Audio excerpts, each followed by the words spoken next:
J'ai été témoin d'euthanasie illégale. Un patient ne mourrait pas assez vite, selon ses dires. Il m'a demandé d'injecter du potassium à un patient qui n'avait pas du tout demandé de mourir. Je sais pas de quoi elle est décédée. J'ai pas de réponse. Elle n'avait pas de maladie.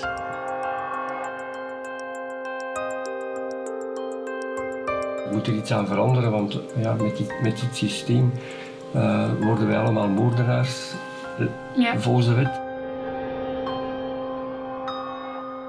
J'estime que la place des gens, c'est d'être aux côtés des êtres chers au moment où ils quittent la vie. Là, la moindre des choses, c'est de pouvoir les soutenir. Moi, je n'ai pas pu le faire. Je vois mal comment j'aurais pu faire autrement, puisque je me vois mal assister à l'assassinat de ma mère et expliquer que je suis contre et rester là sans réagir. J'ai vu des patients sur lesquels on a pratiqué le meurtre. On m'aurait laissé 3 ou 4 heures, je réglais leurs problèmes. Et ils rentraient chez eux. Elle n'avait pas une maladie grave et incurable. Donc on était dans un contexte différent. Les patients ne sont pas forcément, parce qu'ils n'ont plus mal, dispensés de faire une demande d'euthanasie. Ils peuvent, pour d'autres raisons, dire « voilà, je suis épuisé, la maladie est trop loin maintenant ». C'est la rupture du lien thérapeutique, l'euthanasie. Et la question, c'est est-ce qu'on favorise le lien ou est-ce qu'on favorise l'autonomie de l'individu? Comme toutes les infirmières de mon âge, je me demande où est-ce que j'irai me faire soigner quand j'en aurai besoin, parce que je n'ai plus confiance, ni dans le système, ni dans les soignants. D'une étude qui a été publiée récemment, résulte qu'à peu près une euthanasie sur 2 est réalisée sans le consentement explicite du patient. Élaborer une loi sur l'euthanasie n'a pas banalisé le sujet, encore une fois. Le fait d'amener un sujet que l'on peut discuter librement dans l'espace public, c'est la garantie qu'il n'y aura pas de dérive. Ou bien on a respecté la loi. Et si on a respecté la loi, ça veut dire que ma mère avait une maladie que j'ignorais.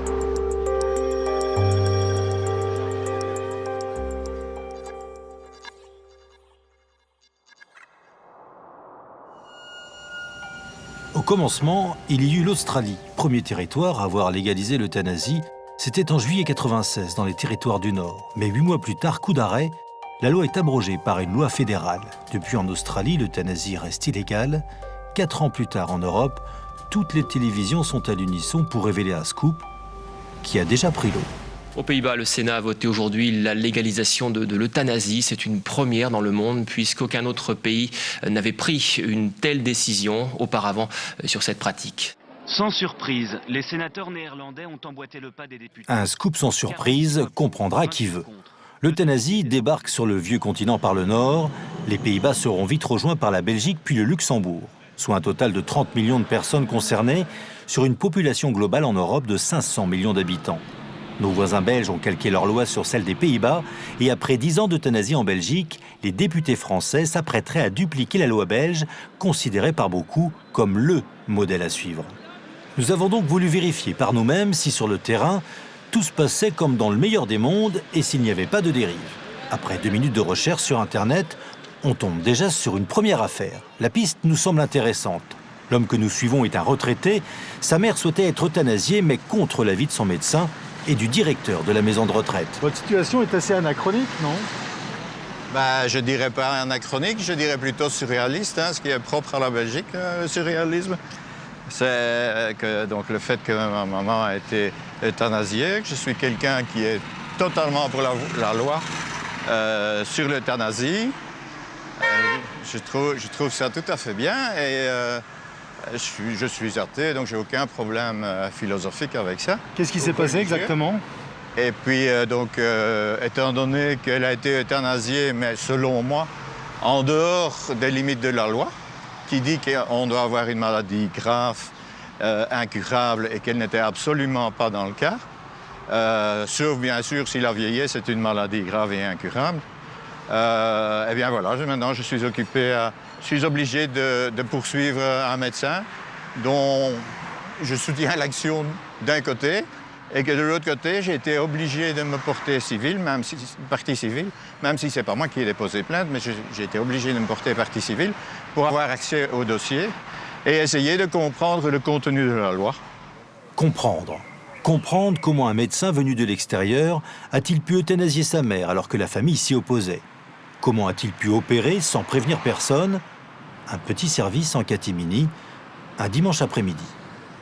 C'est en haut, 3e étage, à peu près là, derrière la lampe d'éclairage public.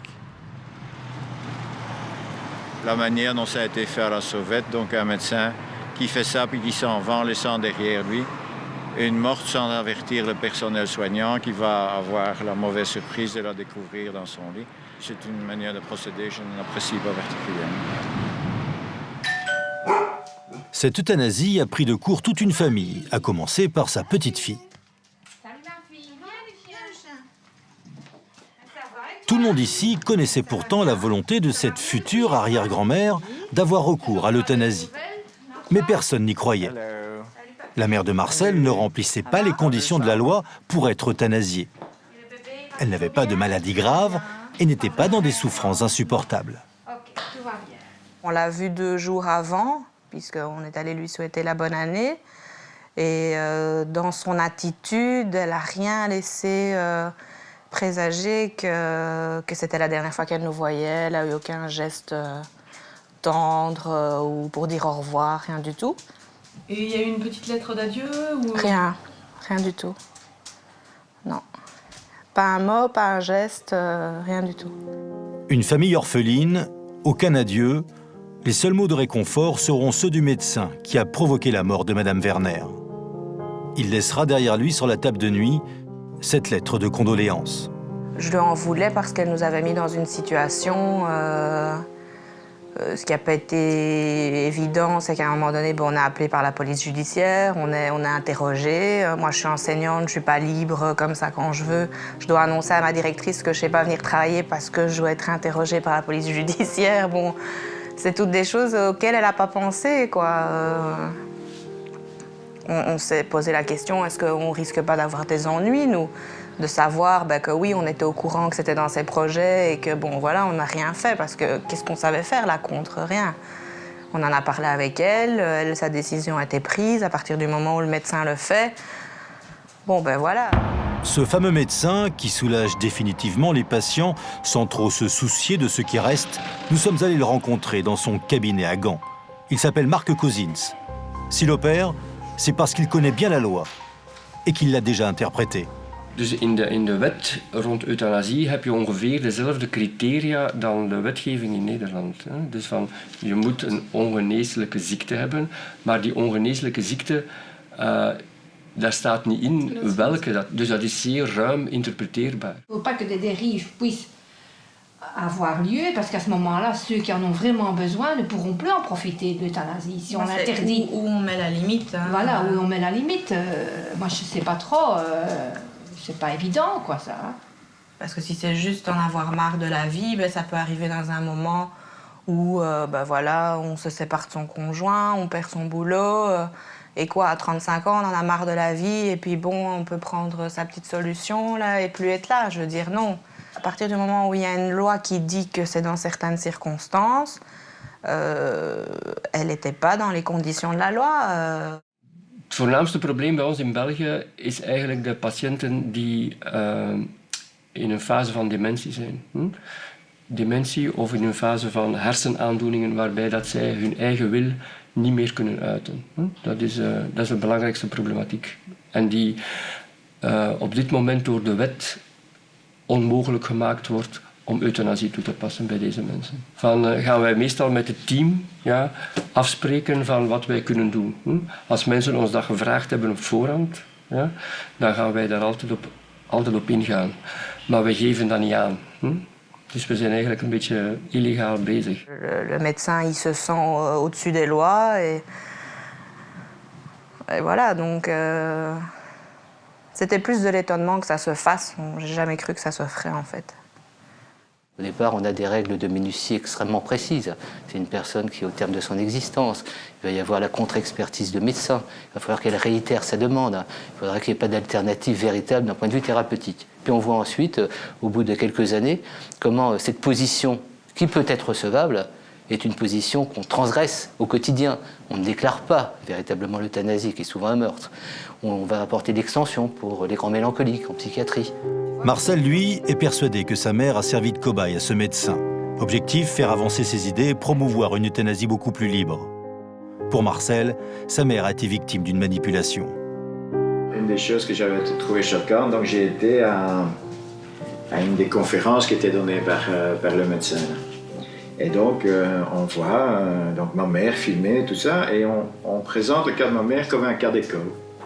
Ouais. Ne présentant aucun problème, voilà, cette dame n'est pas malade, et voilà, on l'a euthanasiée, aucun problème. Mais à ce moment-là, l'instruction est toujours en cours. Alors quand même... On a quand même été assez saisis quand on est arrivé là. Ça, je m'attendais vraiment pas. Hein? Tu t'amènes là, tu penses à entendre une conférence, tu vois ta belle-mère sur un écran géant, ma tête. Oh. Er moet er iets aan veranderen, want ja, met dit systeem worden wij allemaal moordenaars volgens de wet. Terwijl dat we eigenlijk alleen maar proberen te doen van dat die patiënt ons gevraagd heeft. Elle était devenue brusquement, elle était l'or, il y avait des gens qui donnaient les cours, qui venaient demander son envie, alors qu'est-ce qui s'intéressait à elle? Alors forcément, à ce moment-là, on l'a enfoncée tout à fait dans l'idée qu'elle avait, hein, ça c'est clair. Ces gens allaient dans son sens en plus, donc qu'est-ce que son idiot de fils pouvait encore venir raconter face à ces gens-là? Ces gens-là, Jacqueline Hermans en fait partie. Mais elle est aussi membre de la commission chargée de vérifier la légalité des euthanasies. 6000 déclarations reçues, aucune n'a soulevé un problème. Pour l'année passée, nous avons eu quelques 950 déclarations d'euthanasie à examiner. Toutes les déclarations que nous avons eues à examiner à la commission, on peut dire qu'elles répondaient aux critères. Je ne peux pas évidemment vous affirmer que toutes les déclarations étaient remplies avec le même souci du détail, de l'adéquation, etc. Mais il n'y en a aucune, à nos yeux, qui justifiait que l'on transmette le dossier au parquet. Un contrôle inefficace. C'est la commission elle-même qui le reconnaît. La commission n'a pas la possibilité d'évaluer la proportion du nombre d'euthanasies réellement pratiquées. La mère de M. de Keuleneer, en fait, c'est la question de voir si on est bien en face d'une affection grave et incurable. Incurable, incontestablement. Et le caractère grave, en fait, c'est la conjugaison des différentes pathologies dont elle était atteinte qui a donné ce caractère grave. Ah oui, mais de toute évidence, on ne parlait absolument pas de la même chose. On ne parlait absolument pas d'une personne qui était au bout d'un cancer extrêmement douloureux ou d'autres maladies vraiment en phase terminale. On n'était absolument pas dans ce cas-là. Alors, bon, il faut savoir que si la manière dont ça s'est passé avec ma mère s'est tolérée, eh bien bon, à ce moment-là, il y a 80% des gens de plus de 85 ans qui peuvent demain mettre fin à leur vie. Encore une fois, elle n'aurait eu qu'un problème, qu'une pathologie. On aurait dit non, là, ça ne va pas. Mais ici, il y avait un problème d'insuffisance cardiaque, il y avait... Ça y est, j'entre dans les détails médicaux. Mais il y avait différents problèmes qu'elle rencontrait qui faisaient que, comme la chanson de Jacques Brel, son univers commençait à se rétrécir, c'est-à-dire comme dans la chanson des vieux, bientôt c'eût été simplement du lit au fauteuil, etc. Puis du lit au fauteuil, et puis du lit... Jacques Brel sans doute appréciera que sa chanson sur les vieux sert désormais à justifier l'euthanasie des personnes âgées. C'est en partie au cœur de l'Institut Jules Bordet à Bruxelles que la loi sur l'euthanasie a été imaginée.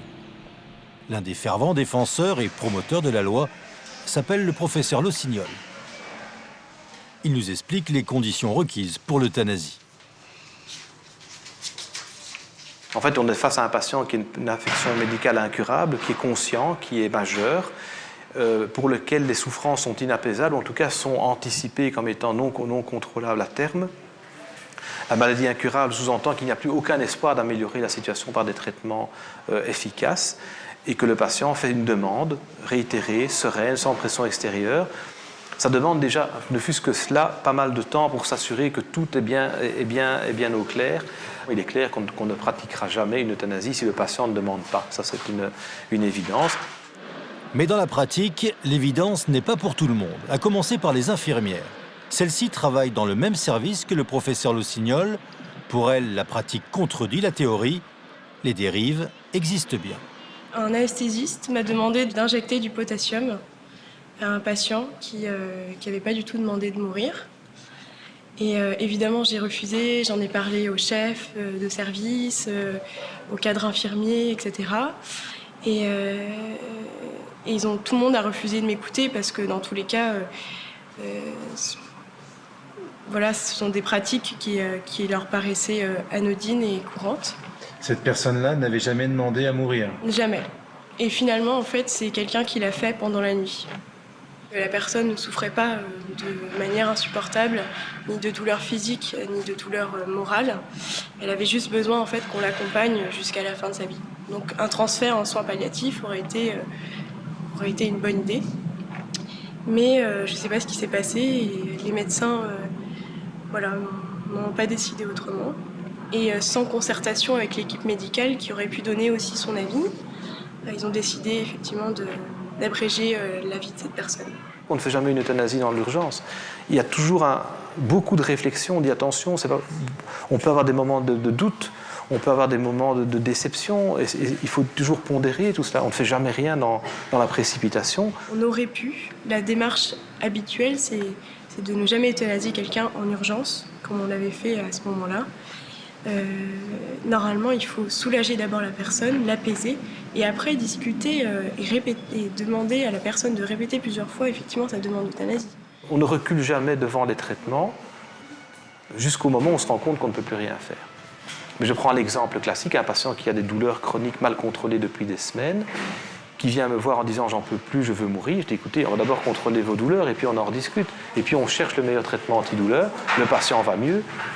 Il n'a plus envie de mourir, forcément. Je dirais que c'est une logique implacable. Il s'avère au final que l'intention du médecin, en général, est bonne en plus. C'est-à-dire que le médecin qui accompagne son patient, qui le voit dépérir, qui le voit se dégrader physiquement et moralement, il a envie au maximum de l'aider jusqu'au bout et qu'il ne souffre pas. Et donc l'intention du médecin à ce moment-là est de dire je n'ai pas envie qu'il souffre. Et du coup, je préfère abréger ses souffrances maintenant, enfin abréger sa vie maintenant, avant qu'il rentre dans le cercle infernal de fin de vie. Sauf que l'attitude professionnelle est d'abord une attitude empathique, c'est-à-dire garder du recul par rapport à sa propre vie, ses propres sentiments, ses propres émotions, tout en accompagnant la personne du mieux qu'on peut, c'est-à-dire en s'adaptant à elle, plutôt qu'en réfléchissant par rapport à nous, notre ressenti. Et donc j'ai eu effectivement une énorme révolte à la suite de toutes ces histoires, parce que ce ne sont pas les seuls. Et du coup, je suis allée voir la direction, j'en ai parlé, etc. Mais c'est un milieu qui est assez compliqué à gérer, le milieu de la médecine, c'est-à-dire qu'il y a une commission de contrôle des euthanasies, et à partir du moment où une loi est créée, c'est très difficile de dénoncer des dérives potentielles. Selon vous, est-ce que cette loi permet de camoufler bon nombre d'homicides volontaires, on va dire? Alors je ne suis même pas certaine en fait qu'elle camoufle, tout simplement en fait parce que je ne suis pas sûre de son utilité. C'est-à-dire qu'à la base, elle a été créée pour justement encadrer les dérives liées à l'euthanasie, mais on se rend compte qu'au final, les dérives existent toujours et même s'amplifient. Il faut quand même un peu revenir dans la réalité, arrêter de fantasmer sur des hypothétiques dérives qu'on ne voit pas. Les dérives, elles surviendraient s'il n'y avait pas de contrôle.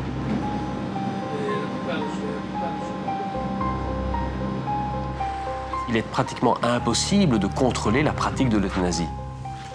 C'est ce que dit la commission d'évaluation de la loi sur l'euthanasie en Belgique. La commission elle-même le dit, elle avoue les limites de ses possibilités de contrôle. Elle avoue que la qualité de son contrôle dépend de ce que les médecins remplissent les formulaires de déclaration des euthanasies qu'ils pratiquent et qu'ils les remplissent correctement. Et donc, il est évident qu'un médecin qui est en défaut par rapport à la loi, qui a pratiqué une euthanasie qui ne respecte pas les conditions de la loi, il est évident que soit il ne va pas remplir le formulaire, il ne va pas déclarer cette euthanasie à la commission, soit il va remplir le formulaire en manière telle qu'il ne sera pas inquiété.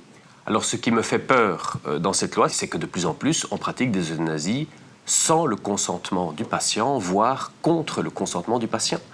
Chose qui résulte déjà d'une étude qui a été publiée récemment, qu'à peu près une euthanasie sur 2 est réalisée sans le consentement explicite du patient. Alors que la philosophie de la loi, et les promoteurs juraient que ce serait euthanasie sur demande, la philosophie de la loi, c'est le respect de l'autonomie, c'est le respect de l'autodétermination du patient. Le respect de la volonté du patient, mais pas seulement. Cette loi peut aussi servir à régler en famille, et d'une façon définitive, des petits problèmes d'héritage. Cette femme d'un certain âge, on va l'appeler Catherine. Elle avait 2 sœurs, l'une d'entre elles très riche, avait 2 fils médecins.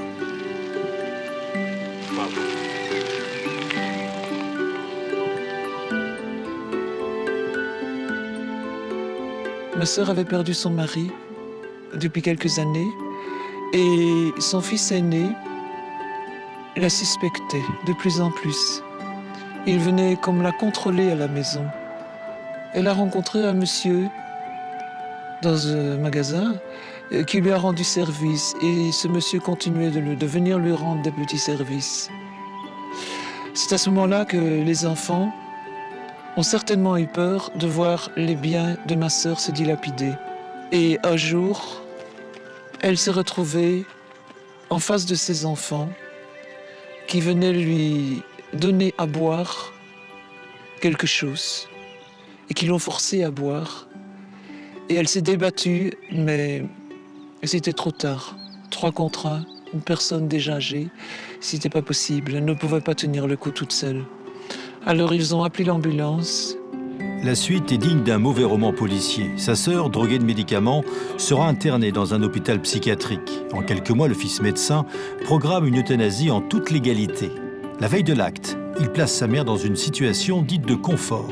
Les 2 sœurs de la victime découvriront cette situation quelques jours seulement avant l'euthanasie, soigneusement programmée. Dans cette situation de confort, nous avons pu constater en quoi elle se trouvait. Nous avons retrouvé le lendemain notre sœur étendue dans son lit, avec Baxter. La bouche grande ouverte. Elle râlait, elle gémissait. Nous ne pouvions plus voir ses yeux. Elle ne pouvait plus nous entendre. Une infirmière est passée et a dit « Ce sera probablement pour cette nuit ». Nous sommes restés. Et notre neveu médecin est passé, alors que nous étions là. Sans nous dire bonjour, il a déposé son sac. Il est allé vers les Baxter. Et il a dit, j'avais pourtant demandé qu'on programme pour lundi, pour que Marc ait la possibilité de revoir sa mère. Toute cette histoire est une histoire d'héritage. C'est une histoire d'argent. Si on me pose la question de quoi ma sœur est-elle décédée, je ne sais pas. Je ne sais pas de quoi elle est décédée. Je n'ai pas de réponse. Elle n'avait pas de maladie. Et où son fils vient regarder si on est bien programmé. Si ça ne s'appelle pas de l'euthanasie, je ne sais pas quel nom ça porte. Hein.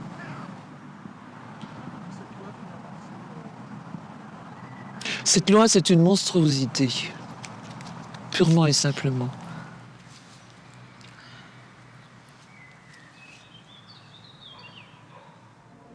L'échelle et le paquet.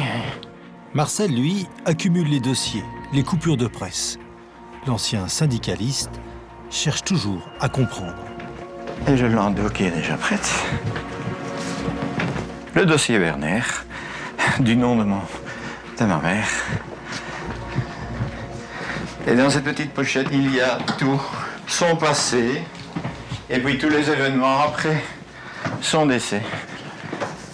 Alors voilà, ça sont tous les noms et adresses des gens qui se sont occupés du cas. Dans cette affaire, on a changé 2 fois de procureur, 2 fois de juge d'instruction. Voilà, on ne sait pas trop pourquoi. Alors j'ai aussi écrit à 2 ministres de la justice, disant que voilà, j'avais constaté un certain nombre de problèmes.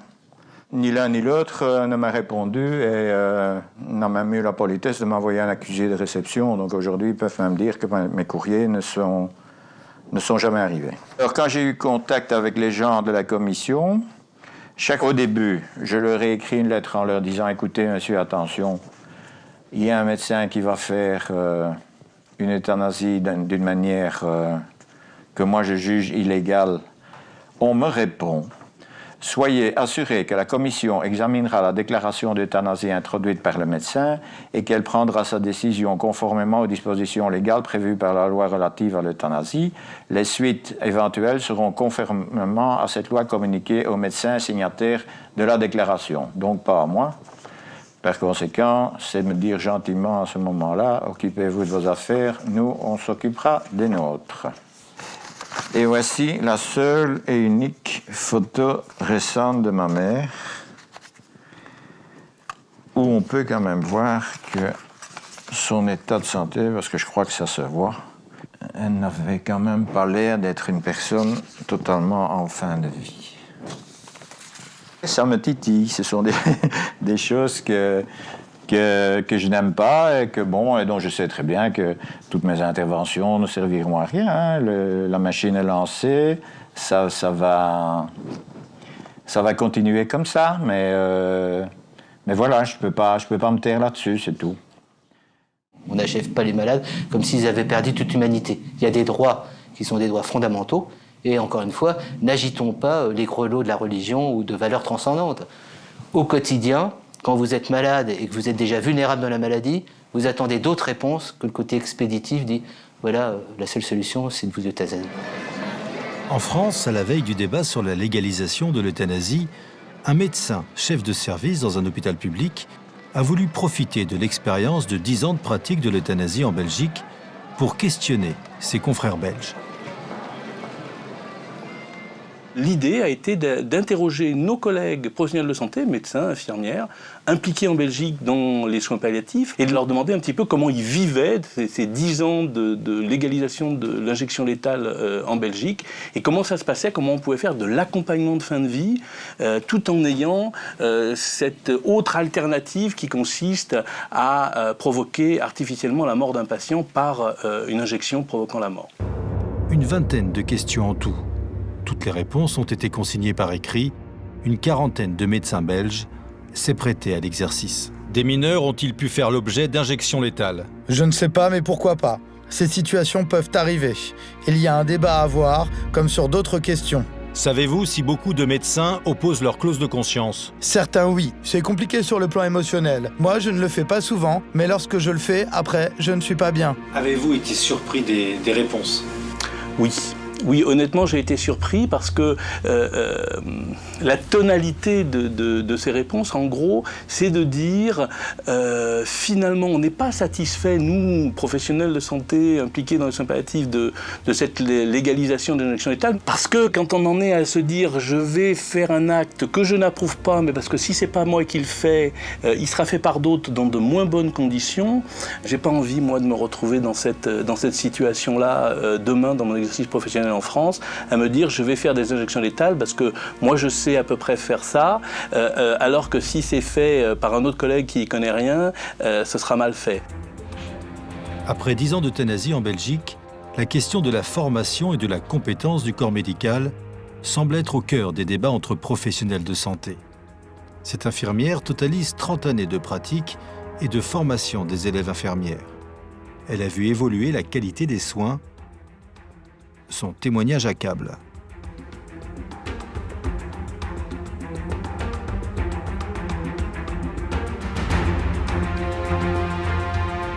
J'ai l'impression qu'on a reculé. Quand on faisait des soins palliatifs au début, bénévolement, avec très peu de moyens, la qualité était nettement meilleure que ce qu'on peut trouver maintenant. J'ai donc été témoin de plusieurs situations. Je rappelle que je suis enseignante, donc j'étais témoin avec des étudiantes qui parfois n'avaient que 18 ans, qui comprenaient très bien ce qui se passait.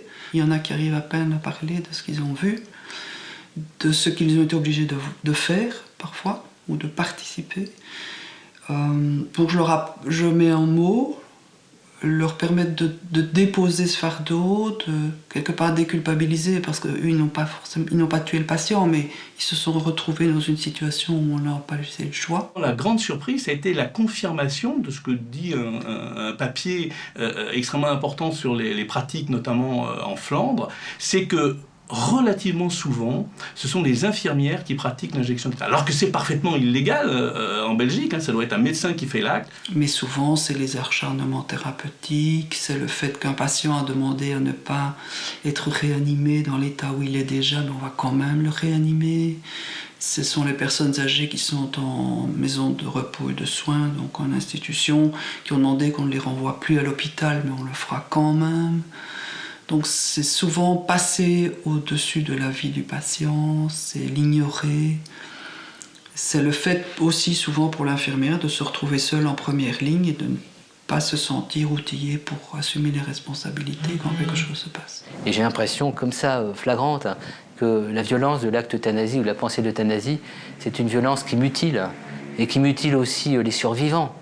Parce que comment on survit au fait d'avoir tué l'autre, quelle que soit la forme, les justifications et la loi, pour un médecin, en regardant les témoignages des médecins, des infirmières qui étaient au front par rapport à ces questions, et pour les proches, d'avoir été en quelque sorte complice de quelque chose qui semblait le moindre mal, mais qui devient le pire dans la mémoire qu'on a d'un acte qu'à un moment donné on ne peut plus supporter. On se demande à quoi on a servi et ce qu'on a fait. En tout cas, comme enseignante, je me demande encore à quoi je sers. Parce que j'estime que la formation n'est pas ce qu'elle devrait être, que les professionnels que nous mettons sur le marché du travail n'ont pas les compétences requises. Et celui qui va en pâtir, c'est forcément le patient. Maintenant, je reconnais avec le recul, et peut-être parce que j'ai moi-même pris de l'âge, que j'ai peur aussi. Pourquoi vous avez peur aujourd'hui ? Parce que la médecine se dégrade, parce que comme toutes les infirmières de mon âge, je me demande où est-ce que j'irai me faire soigner quand j'en aurai besoin, parce que je n'ai plus confiance, ni dans le système, ni dans les soignants. C'est-à-dire qu'aujourd'hui, vous dites, vous avez plusieurs de vos collègues qui ont 50 ans, qui sont infirmières, qui ont peur parce qu'elles savent que si elles tombent malades, elles risquent d'être euthanasiées ? Pas qu'elles risquent d'être euthanasiées, mais d'être mal soignées et peut-être d'en arriver à préférer disparaître. Mais c'est le principal sujet de conversation, ça c'est clair. Quand on se retrouve entre gens de la même génération. Parce qu'elles savent très bien tous les excès auxquels la médecine est capable d'adhérer à l'heure actuelle. Ce problème de formation, les promoteurs de la loi sur l'euthanasie en sont bien conscients. Il se pose aussi dans le domaine de la pratique de l'euthanasie, mais là, ce n'est plus pour parler de soins ni de techniques pour soulager la douleur, mais pour parler philosophie et droit. La vocation du forum EOL, qui donc donne une formation aux médecins en matière de fin de vie, est surtout est destinée à des médecins qui seront capables de conseiller des collègues. Ce ne seront pas eux qui vont pratiquer l'euthanasie, c'est pas ça le but, mais qu'ils soient au moins compétents dans tout ce qui concerne le domaine pratique, juridique, philosophique, qu'ils puissent être d'une aide substantielle pour les collègues qui n'ont jamais pratiqué l'euthanasie. La pratique de l'euthanasie nécessite désormais d'avoir des bases en philosophie et surtout d'avoir quelques notions juridiques au cas où. Quant à notre retraité, à la retraite plutôt agitée, il continue de chercher et finit par trouver. Alors, j'ai plusieurs courriers, donc j'ai un petit peu de... Ici, un généraliste, un autre, qui a été acquitté pour un quintuple assassinat. C'est assez particulier aussi, en ce sens que ce monsieur a donné à 5 personnes très âgées atteintes de démence une dose de morphine, mais certainement pas dans le but de leur donner la mort, car les doses étaient trop faibles pour atténuer leur souffrance. Mais bon, pas de chance, elles sont quand même mortes toutes les 5. Donc voilà, il y a quand même des décisions de justice qui sont un petit peu particulières. Ça, c'est le dernier article qui est apparu dans le journal Le Soir. Mais ce que je déplore, c'est que c'est le seul journal qui s'est intéressé à ça. Voilà, on n'en a vraiment pas beaucoup parlé. Et pour cause, la presse en Belgique a déjà choisi. L'euthanasie est une affaire entendue entre journalistes, qu'il y ait ou non des dérives. C'est quoi un peu votre position sur le sujet ? La position elle est très très claire ici au soir, mais c'est la mienne, mais c'est celle du soir, c'est celle de tous les journalistes ici. Je pense vraiment, c'est quelque chose sur lequel, parfois on a des débats plus compliqués sur le voile, par exemple. Mais là, il n'y a aucun doute. La possibilité offerte par la loi de pratiquer une euthanasie volontaire dans certains critères, on est pour. On a même pris des positions en faveur d'une euthanasie des mineurs, possible pour les mineurs, parce qu'il y a des projets de loi qui sont déposés en ce sens en Belgique, dans certaines conditions. De deux choses l'une. Ou bien il y a un vrai problème et on l'a ignoré, ou il n'y a pas de problème. Mais s'il n'y a pas de problème, je me demande pourquoi on a dérangé un procureur, un juge d'instruction, un service complet de gens de la police judiciaire qui ont interrogé une dizaine de personnes. Enfin, tous ces gens-là ont autre chose à faire que de s'occuper d'un problème qui n'en est pas un. Alors, il faut que les choses soient claires. Ou bien il y a un vrai problème qu'on a ignoré, ou bien il faut qu'à l'avenir, ça ne se représente plus jamais. Or, il semblerait que dans les conditions actuelles et compte tenu de l'information qui circule, je ne vois pas pourquoi demain, il n'y a pas de nouveau une plainte, une enquête et un nouveau non-lieu. Il n'y a aucune raison. En France, certains essayent de faire entendre une voix un peu dissonante. C'est le cas du professeur Louis Pubasset, dont le livre est quasiment passé inaperçu. L'affaire Imbert est extrêmement marquante, ça c'est clair, puisque on se rend compte que ce patient-là avait des séquelles neurologiques très importantes, qu'il était sous tutelle, qu'il avait une compétence qui n'était pas du tout une compétence à 100% de sa compétence initiale. Alors la question, c'est est-ce que cette réanimation était proportionnée? Est-ce que ces soins étaient proportionnés initialement? Et puis est-ce que ce malade pouvait être le fer de lance de la demande d'euthanasie en France?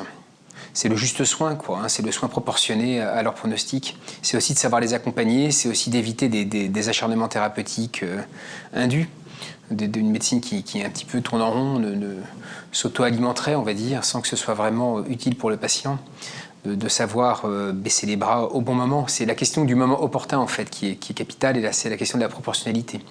Donc actuellement, nous, ce qu'on essaie de faire, c'est de rajouter de la science dans tout ça, c'est d'analyser bien le cerveau, de bien quantifier les choses, et d'essayer de savoir quel sera l'avenir du patient, s'il se réveillera ou s'il ne se réveillera pas. Car si effectivement on est certain que le malade ne se réveillera pas, tout ça c'est assez inutile, c'est disproportionné. En France, l'accent est mis depuis plusieurs années sur le développement des soins palliatifs.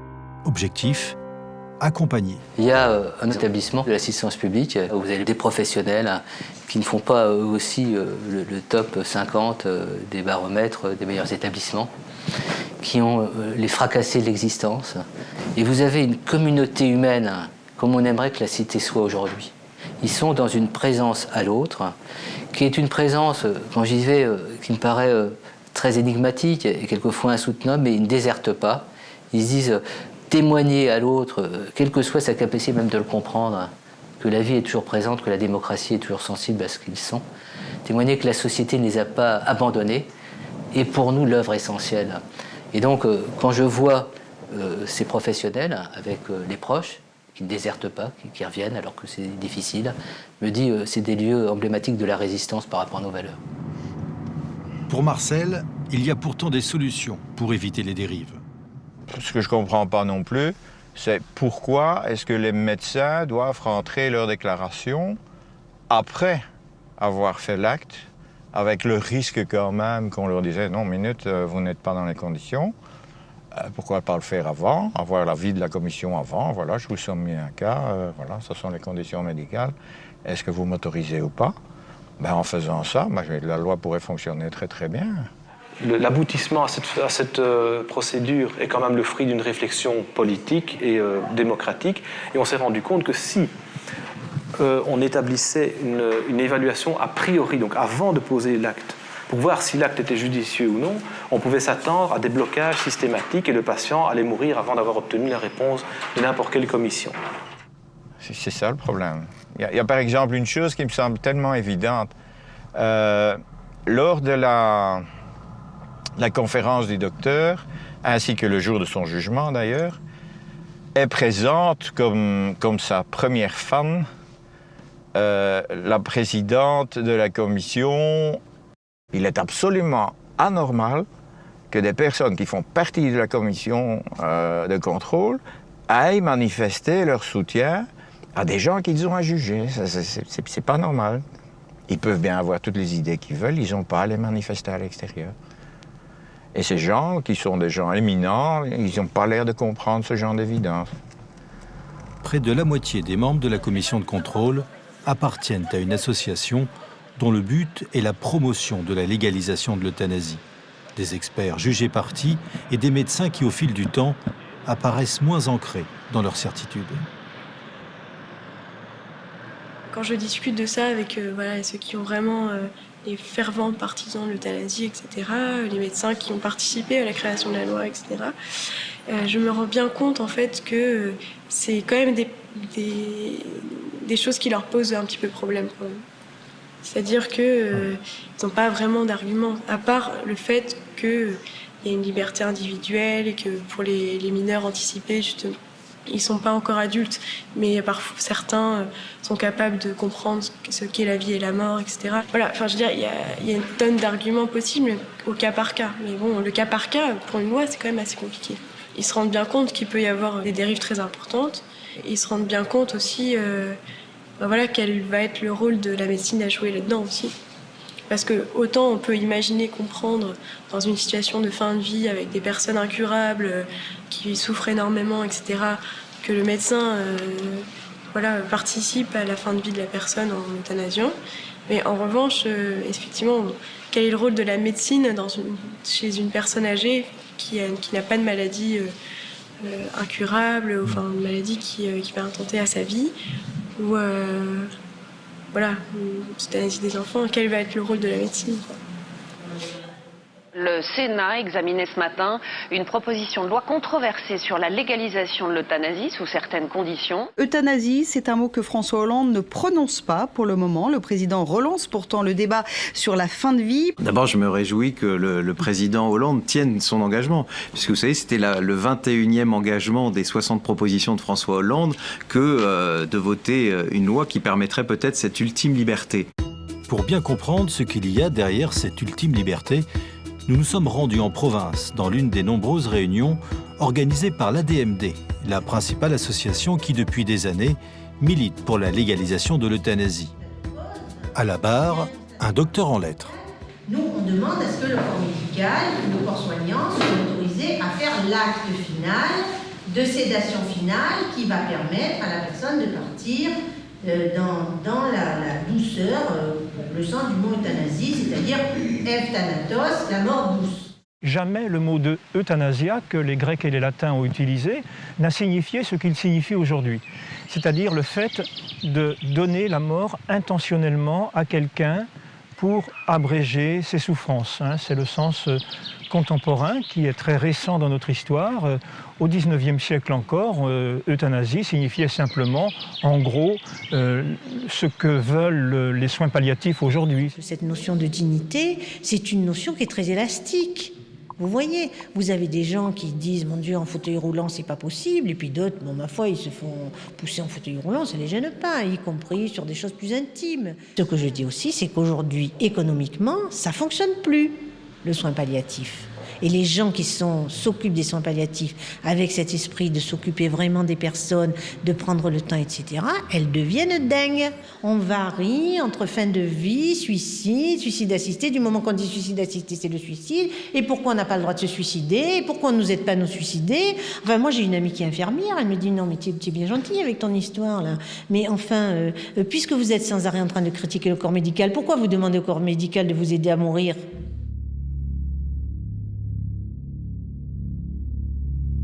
Mourir dans la dignité, c'est mourir de façon accompagnée, sans obstination déraisonnable, en soulageant la douleur. Mais dire qu'on perd sa dignité parce qu'on est dans un état de grande vulnérabilité, j'ose dire que c'est une tricherie sur les mots, et même il y a, à mes yeux, carrément un hold-up sémantique d'une association qui utilise ce terme « mourir dans la dignité ». Chaque fois que j'ai un débat public avec des représentants de cette association, je m'aperçois qu'en réalité, ils veulent dire « mourir dans la liberté », parce que la dignité ne peut jamais se perdre. C'est la valeur inconditionnelle accordée à tout être humain dès lors qu'il est un être humain. La France privilégie depuis 8 ans les soins palliatifs. Dans cette unité d'un hôpital public, on reste dubitatif sur l'opportunité de légaliser l'euthanasie. Mais ici, c'est un lieu de vie, c'est pas un lieu de mort. Ouais, non. Donc on n'apprend pas spécialement à s'occuper de la mort, on apprend à s'occuper des vivants et des patients. Donc on apprend beaucoup de choses sur les relations humaines, je pense. Moi, j'ai jamais vu autant d'humanité ici. Ouais. Depuis 2005, la loi Leonetti prévoit plusieurs cas de figure pour soulager et mettre fin à la vie d'une personne, y compris l'arrêt des traitements. On se rend compte quand on en discute avec des gens lambda dans la rue qui, une fois qu'on sait qu'on est en soins palliatifs, se mettent à nous parler de l'euthanasie, que c'est une question qui est très mal connue. Et une fois qu'on leur explique qu'il existe la loi Leonetti, qu'il y a moyen vraiment de ne pas souffrir, d'être écouté, d'être pris en charge correctement, les gens, à la fin de la discussion, au bout d'une heure ou deux, finissent par dire « en fait, c'est très bien qu'on en ait discuté, parce que maintenant j'ai changé d'avis. Je pense effectivement que ce n'est pas forcément la première des bonnes solutions. » Le problème, c'est que cette loi, elle n'est pas complètement appliquée dans la pratique, notamment parce qu'il n'y a pas de sanction. C'est-à-dire qu'on interdit aux médecins, mais un médecin qui fait de l'obstination déraisonnable, de l'acharnement thérapeutique, il n'est pas sanctionné. Sanctionnons les médecins qui font des choses inacceptables. Et ce sera, à mon avis, beaucoup plus intelligent et efficace pour nos concitoyens que d'autoriser ces mêmes médecins, une fois qu'ils ont fini avec l'obstination déraisonnable, de prendre une seringue et de provoquer artificiellement la mort du patient. Et la loi qui va arriver bientôt en France, sur la loi sur l'euthanasie, vous voyez faire une injection létale? Pas du tout. Pas du tout. Je ne me vois pas du tout faire ça. Pourquoi? Parce que c'est pas à moi de décider qui va mourir et à quel moment. Ce que je crains, moi, c'est que les autres paramètres ne soient pas vraiment explorés. À savoir la souffrance du patient, les problèmes qu'il peut avoir avec sa famille, les difficultés qu'il rencontre depuis le début de la maladie, tout un tas de choses d'ordre plutôt relationnel qui risquent de ne pas être pris en compte si cette loi passait. C'est tout un business médical aussi. La médecine en France, c'est 11,5% du PNB. Aux États-Unis, ils sont quasi à 17%. C'est des sommes d'argent qui sont considérables. Donc il y a tout un tas de gens qui ont énormément intérêt à ce que les médecins prescrivent beaucoup, et d'examens, et de médicaments, et de matériel médico-implantable. Et il y a toute une économie du soin qui est aussi basée sur une consommation. On est quand même dans une société de consommation. L'euthanasie, c'est le revers de l'acharnement thérapeutique. C'est la même pièce qui a deux faces. Ça, c'est toujours ce qui est exprimé. Et c'est vrai que l'euthanasie vient souvent comme une demande de réparation d'un acharnement qui a été finalement totalement disproportionné. Après 10 ans de pratique, et malgré des données assez inquiétantes sur les conditions dans lesquelles sont pratiquées les injections létales, les Pays-Bas et la Belgique continuent d'expérimenter de nouveaux moyens pour aller encore plus loin. Nous entrons dans les bureaux d'une clinique entièrement vouée à l'euthanasie et qui a été inaugurée le 1er novembre 2012, jour de la fête des morts. End of life, which means fin de la vie. Yeah. The clinic is actually not a clinic as a building. The building is an office at the moment. So the clinic consists of 17 teams around the country, and they go to the patients, they talk to them, they establish a relationship. The doctors will judge whether the criteria are being met, and if everything is meeting the law, and also the second doctor says okay, then there's a good chance that the euthanasia will be performed. But we don't even know whether the clinic is a good solution or not. It's basically patients who suffer and whose doctor, for some reason or another, was not comfortable with euthanasia. And it has many different kind of disease or persons. The law says suffering has to be unbearable, but it doesn't say it has to be the body or the mind. So, but it's different, and of course it's very hard to decide. And in the psychiatry, the psychiatrists many times are convinced that there's another cure or another pill for these people. So, yeah.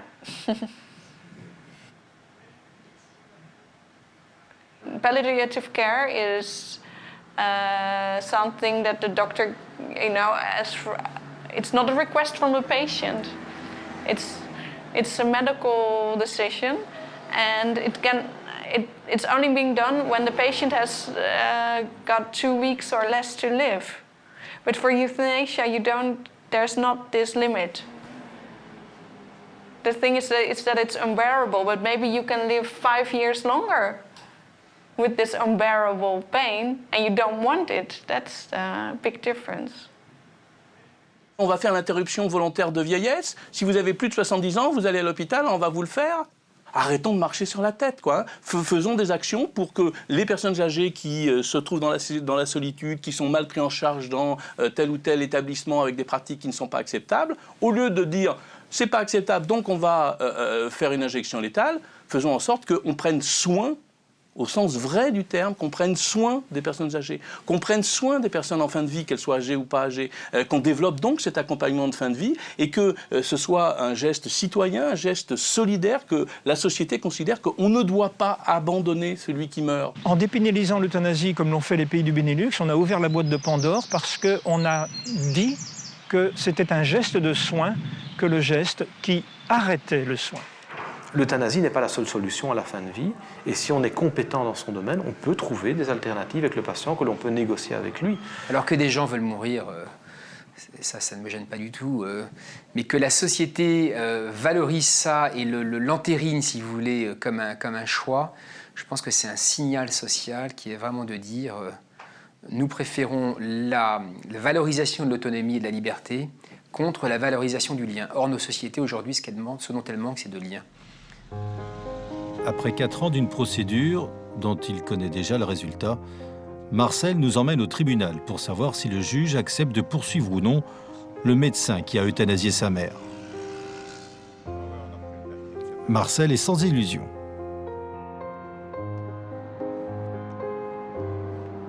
Alors, comment ça s'est passé? Ça s'est passé comme prévu, donc il y a un non-lieu. Alors, j'avais préparé un petit laïus qui demandait en gros au président d'au moins motiver et de me dire clairement si effectivement, à partir de ce jugement, les gens ne devaient plus être malades pour être euthanasiés. Et j'ai une réponse très sèche. Il m'a dit, monsieur, moi ici, je comprends tout à fait vos préoccupations, mais moi je suis là pour décider si on poursuit ou on ne poursuit pas, et on ne poursuit pas. Et on en est resté là, donc voilà.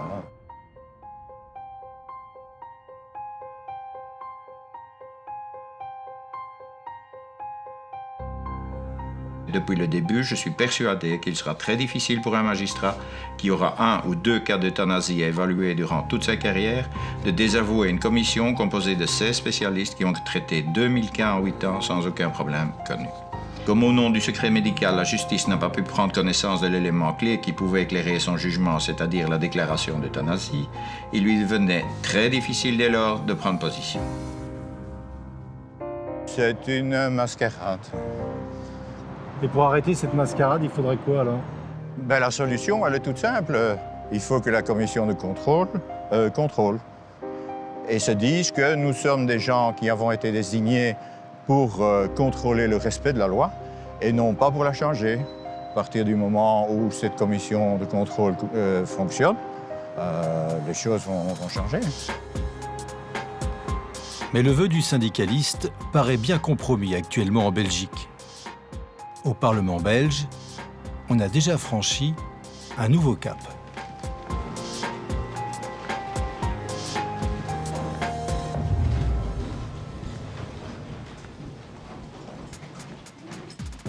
Elle peut être améliorée sur certains points. Parce que, vous savez, moi j'ai coutume de dire que les lois de bioéthique, elles sont, vous allez me dire, c'est le cas de le dire quand on parle de l'euthanasie, biodégradables, en ce sens qu'on ne légifère pas, toujours sans mauvais jeu de mots, pour l'éternité, et qu'il y a des situations qui peuvent se présenter qui nécessitent que la loi soit adaptée, soit amendée ou amodiée. Par exemple, la question de l'euthanasie des mineurs.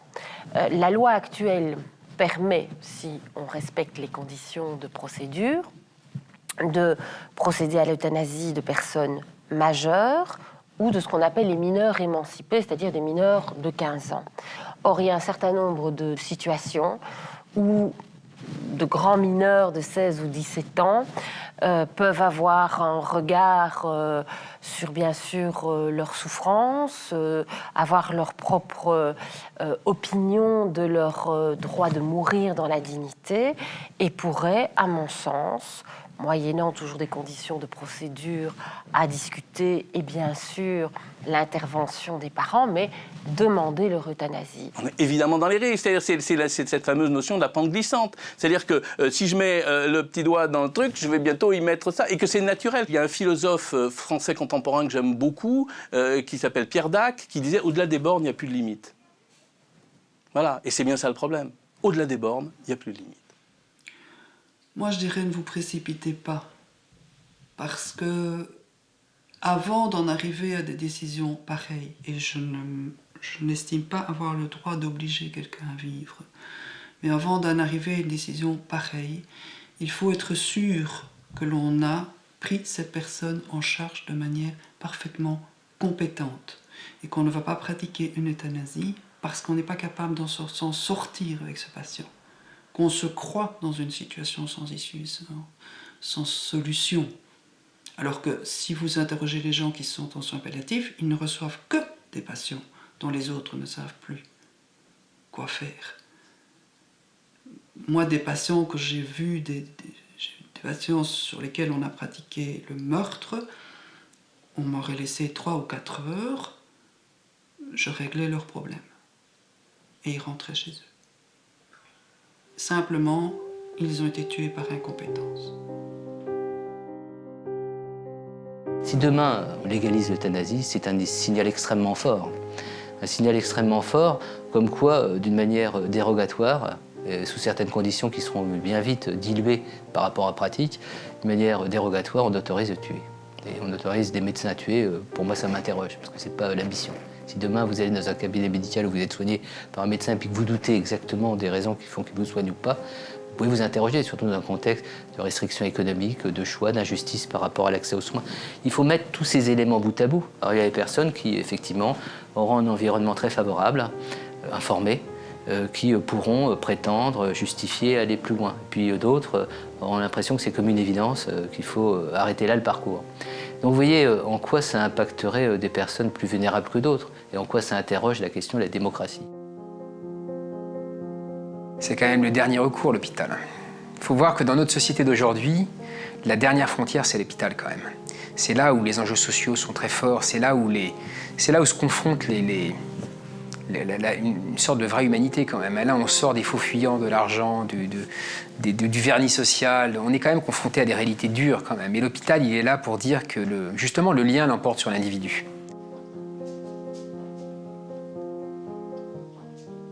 Ma mère, à 3 ans après, n'a pas connu le nouvel arrivé et je sais pas l'importance que ça pouvait avoir pour elle.